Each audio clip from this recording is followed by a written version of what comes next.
Assalamualaikum warahmatullahi wabarakatuh. Bismillah, alhamdulillah, wassalatu wassalamu ala rasulillah Sayyidina Muhammad ibn Abdillah wa ala alihi wa sahbihi wa mawalah, amma ba'du. Puja dan syukur kita panjatkan ke hadirat Allah Subhanahu wa Ta'ala yang telah memberikan nikmat sehat, nikmat panjang umur. Mudah-mudahan selamanya kita ada dalam naungan taufik dan hidayah dari Allah Subhanahu wa Ta'ala. Salawat beserta salam semoga selalu terlimpah curah kepada baginda Nabi besar Muhammad sallallahu alaihi wasallam.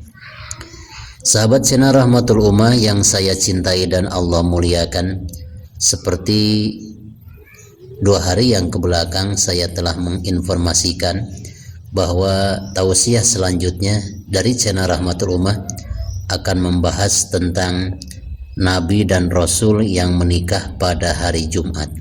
Sekarang termasuk di Indonesia, rata-rata menikah itu hari Sabtu atau hari Minggu.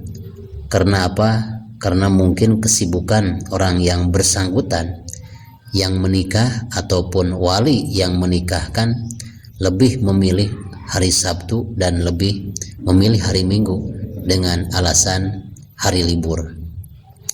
Tapi yang paling baik, alangkah barokahnya apabila resepsi pernikahan hari Sabtu atau hari Minggu, sedangkan akadnya lebih baik, lebih berkah dilaksanakan pada hari Jumat. Itu sunnah daripada Rasulullah SAW. Apa salahnya ketika kita melaksanakan mengakad nikahkan anak-anak kita pada hari Jumat? Karena memang hari Jumat itu hari yang diberkahkan oleh Allah Subhanahu wa Ta'ala. Adapun resepsi hari Sabtu, hari Minggu itu lebih baik.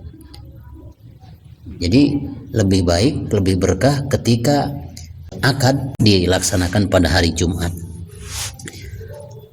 Di sini ada catatan dari kitab Majalisus Saniyah.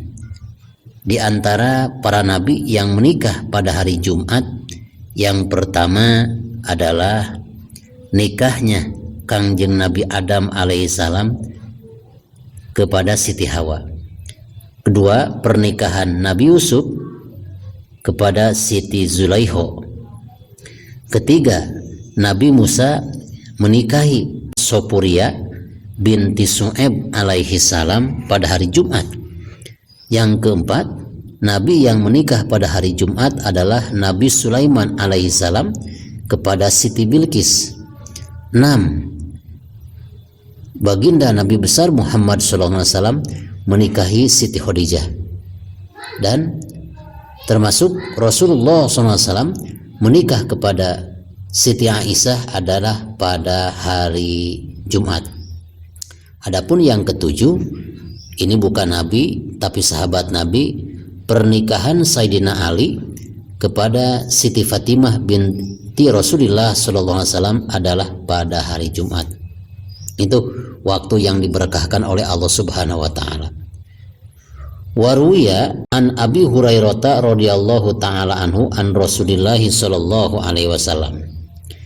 Hari Jumat, mengapa ini dipakai pernikahan oleh 5 orang nabi? Nabi Adam, Nabi Yusuf, Nabi Musa, Nabi Sulaiman, Nabi Muhammad SAW. Karena memang ada sisi keistimewaan hari Jumat itu. Kenapa hari Jumat disebut hari istimewa? Karena memang ada beberapa keistimewaan yang diberikan lebih oleh Allah Subhanahu wa Ta'ala kepada hari Jumat. Yaumul Jum'ah Sayyidul Ayyam, hari Jumat adalah rajanya hari. Yang namanya raja tentu keistimewaannya melebihi di atas rata-rata, di atas rakyatnya. Seseorang menjadi presiden, seseorang menjadi gubernur, seseorang menjadi bupati dan yang lain-lain, berarti kemampuannya di atas rata-rata orang yang dipimpinnya. Termasuk Allah Subhanahu wa Ta'ala menciptakan hari yang 7, berarti ada pemimpinnya. Rajanya hari yang 7 adalah hari Jumat. Apa keistimewaan daripada hari Jumat sehingga Allah Subhanahu wa taala memberikan gelar Sayyidul Ayyam? Alasan yang pertama, khalaqallahu taala Adam yaumal Jum'ah. Allah Subhanahu wa taala menciptakan Nabi Adam alaihi salam adalah pada hari Jumat. Nabi Adam diciptakan oleh Allah bukan di dunia, tapi di surganya Allah Subhanahu wa taala. Tapi tanahnya diambil oleh malaikat Jibril dan malaikat Azrail. Ketika malaikat Jibril diperintahkan oleh Allah Subhanahu wa taala untuk mengambil segenggam tanah oleh Allah Subhanahu wa taala untuk menciptakan Nabi Adam. Sehingga bumi menolak. Wahai Jibril, kenapa engkau mengambil segenggam dariku, kata tanah. Untuk apa? Saya diperintahkan oleh Allah, kata Jibril, untuk mengambil dari kamu wahai tanah segenggam untuk diciptakan manusia. Lalu setelah Allah menciptakan manusia, akan bagaimana nasibnya nanti? Kata Jibril, tentu yang namanya manusia diberi akal dan nafsu, ada yang masuk neraka, ada yang masuk surga. Kalau begitu, kata tanah, tidak suka, saya tidak rela kalau bahan-bahan dari saya diciptakan orang yang akan memasuki neraka. Tolong sampaikan kepada Allah, saya tidak menerima. Jibril menghadap Allah dan tidak sanggup lagi mengambil tanah untuk menciptakan Nabi Adam alaihissalam. Lalu Allah Subhanahu wa taala memerintahkan malaikat Azrail, sang pencabut nyawa, mengambillah segenggam tanah untuk diciptakan Nabi Adam oleh Allah Subhanahu wa taala.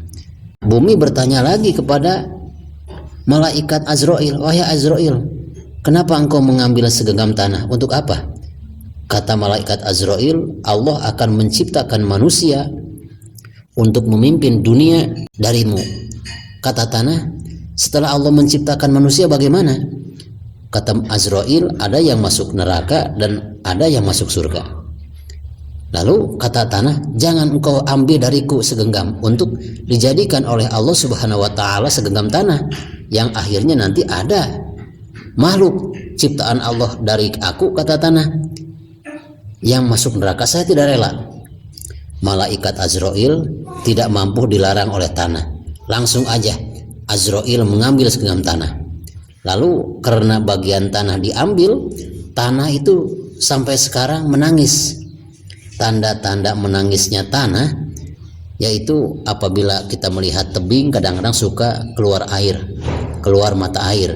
Itu mata air yang keluar dari tebing, itu namanya tangisan daripada tanah yang dipaksa oleh Azrail untuk diciptakan manusia yang nantinya akan masuk surga dan ada yang akan masuk nerakanya Allah Subhanahu wa taala. Jadi gambaran betapapun manusia menahan seseorang kekasihnya untuk dicabut nyawanya oleh malaikat Azrail, tidak akan ditahan. Yang kedua, keistimewaan daripada hari Jumat, wa askanahul jannah yaumal jum'ah. Allah menempatkan Nabi Adam pun di surga itu pada hari Jumat. Yang ketiga, wa akhrajahu minal jannah yaumal jum'ah. Nabi Adam pun dikeluarkan dari surganya adalah pada hari Jumat.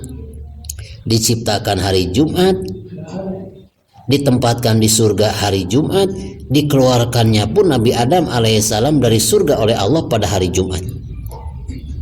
Dan yang keempat, wa taba alaihi yauma Jum'ah. Bertobatnya Nabi Adam alaihissalam pada hari Jumat.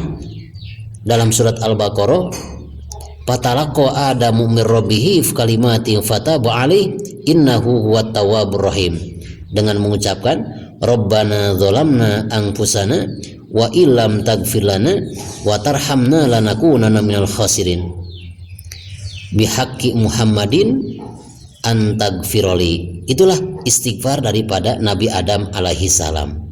Diterima tobatnya adalah hari Jumat tanggal 10 bulan Muharram. Lalu yang selanjutnya, keistimewaan daripada hari Jumat yang kelima, fihi sa'atun la yuwafiquha abdun muslimun yad'ullaha ta'ala fiha illa stujiba lahu.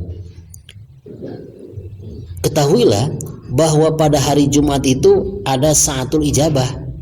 Yang dimaksud dengan sa'atul ijabah adalah waktu ketika kita berdoa akan diijabah oleh Allah Subhanahu wa taala. Ada sa'atul ijabah. Maka dalam menentukan sa'atul ijabah di sini para ulama berbeda-beda pendapat. Yang dimaksud pada hari Jumat ada waktu yang paling baik dan mendekati diijabah yang disebutkan sa'atul ijabah. Yang pertama, ulama mengatakan itu adanya waktu tersebut pada hari Jumat ketika imam usai melaksanakan khutbah yang pertama. Ketika hari Jumat, khatib membaca khutbah itu 2 kali. Antara khutbah pertama dan yang kedua itu dipisah dengan duduk sebentar. Ketika khatib membaca khutbah yang pertama lalu duduk, itulah sa'atul ijabah. Silakan pergunakan waktu tersebut untuk kita berdoa. Tidak ada doa khusus ketika imam duduk sebelum melaksanakan khutbah yang kedua. Kita berdoa aja memohon kepada Allah, mau apa dipersilahkan. Tidak ada doa khusus. Mau anak soleh, mau usahanya lancar, mau disehatkan badan, dan mau dipermudah rezeki, silakan. Itu tolong dimanfaatkan. Ada juga yang mengatakan bahwa sa'atul ijabah pada hari Jumat adalah antara azan dan qomat. Sahabat sena rahmatul ummah yang saya cintai dan Allah muliakan, itulah salah satu keistimewaan daripada keagungan hari Jumat, sehingga Nabi Adam menikah hari Jumat, Nabi Yusuf, Nabi Musa, Nabi Sulaiman, termasuk baginda Nabi besar Muhammad SAW menikah pada hari Jumat. Begitupun seorang menantunya yang bernama Sayyidina Ali dinikahkan kepada putrinya pada hari Jumat. Mudah-mudahan dengan tausiah ini bisa menambah wawasan kita, keilmuan kita, betapa besarnya, betapa agungnya hari Jumat. Khudz ma sofa wada ma kadar. Wassalamualaikum warahmatullahi wabarakatuh.